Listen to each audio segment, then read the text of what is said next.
2 weeks. I thought she was pulling a heartless prank. She explained that her past love had suffered a crushing breakup and needed her help to mend. Her words twisted my gut.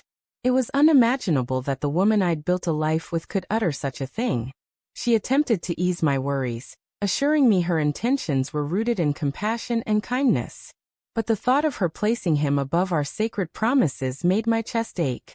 I asked if she realized how absurd this sounded. With calm, unwavering eyes, she responded, "You know I'll come back. He just needs me for a short while." Her words, meant to reassure, cut through me like a knife. I reminded her of our marriage, of the duty she owed to our family, not her former partner, but she dismissed it, saying I was making a mountain out of a molehill. That night, sleep escaped me. Her words looped endlessly in my mind. 2 weeks living with her ex, as if our vows were meaningless. I couldn't accept it, yet it felt like a betrayal wrapped in the guise of generosity. I wondered what kind of man lets his wife share a home with another. I was trapped, torn between holding on to my dignity and wrestling with heartbreak. The next day, she packed a small suitcase. My heart clenched as I watched her neatly fold her clothes with effortless calm, as if preparing for a casual trip. I asked her one last time if this was truly her decision. She nodded, pressed a soft kiss to my cheek, and whispered, "It's only to help him recover." Then she left.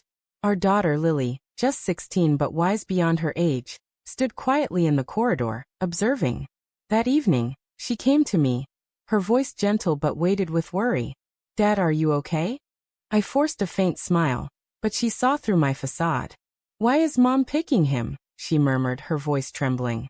I pulled her into a warm embrace, concealing my own pain. In the days that followed, the house felt empty. Lily tried to maintain her usual routine, but her eyes revealed her grief. She had always admired her mother, but now a veil of disillusionment shaded her gaze. On the fourth day, she made an unexpected decision. She called her mother and declared she wouldn't speak to her until she returned home for good. When my wife heard this, she was shaken. She called me, her tone sharp with blame, asking why I'd turned our daughter against her. I clarified that I hadn't said a word. Lily had made her choice independently. It wasn't just me she'd disappointed, it was our whole family. The call ended in silence as she hung up.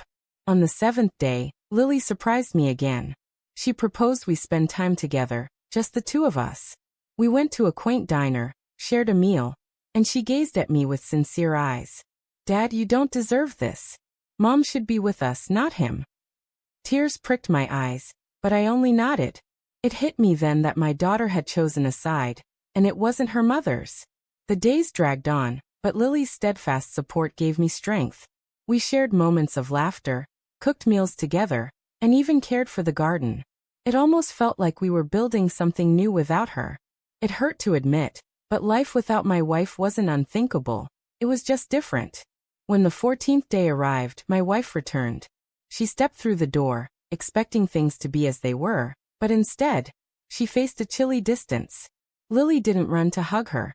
She barely acknowledged her. "Sweetheart, didn't you miss me?" my wife asked. Lily shook her head and said, "You left us. Why should I?" Those words hit my wife harder than anything I could have said.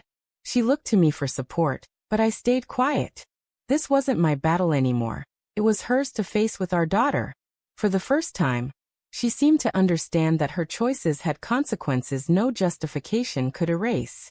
That night, she tried to explain herself to Lily, but our daughter wouldn't listen. She stood by me, the one who stayed, the one who didn't forsake her. In that moment, I knew our family had transformed forever. My wife had left to heal someone else, but in doing so, she had broken something in our home. Though I didn't say it aloud, I couldn't shake the thought.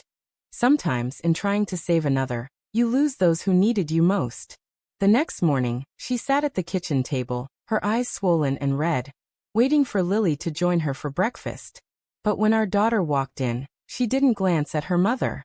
Instead, she came straight to me, kissed my cheek, and said, "Good morning, Dad."